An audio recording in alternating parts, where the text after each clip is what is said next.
yan na ang inyong bilin. Mogo, mogo, mogo. Oh, dahan-dahan. Okay lang. Dahan-dahan bigla. Dahan-dahan bigla. Ano naman itong niluluto mo?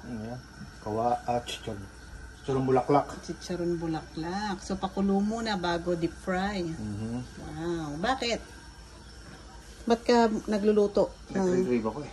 Kaya-crave ka kasi manonood ka rin ng basketball. Hit ka, no? Hit ka, no? No? Hit ka, Denver ako eh. Sige, hit na ako. So, hintayin natin maluto ang kanyang chicharon bulaklak. Kasi, bibili ka na sana ng luto para hindi ka na maabala. Pero, Mahal, sobrang mahal.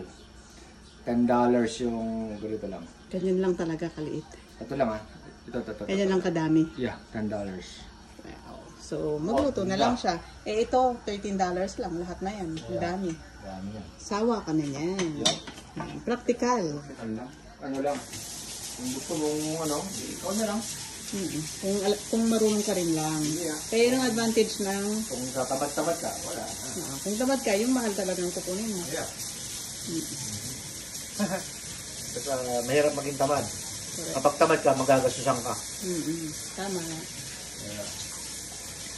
Naghihintay ka ng niluluto mong chicharon bulaklak, kumakain ka na naman ng chicken skin. Aba naman, Mr. V. Bakit ganon? Anong pupulutahin ko habang ano? Wala. Nanonood ng basketball. No.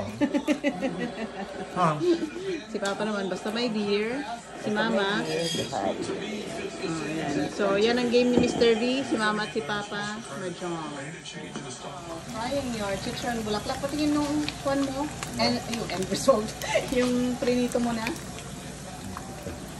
Wow, sarap naman yan, oh. Plus suka and bawang. Pulutan. Pero nananalo ang hit mo, ah. Yeah. Kaya mo siya. Ano ba yan? Parang 1-1 naman.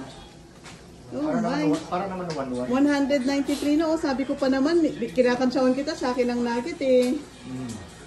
Sa akin yung cakes. Oo nga, eh. Wow.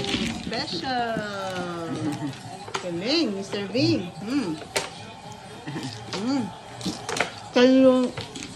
Can you hear that lutong? Lutong. Parang chicharon. Hit! Nakilang pusta ko dyan. Hangin.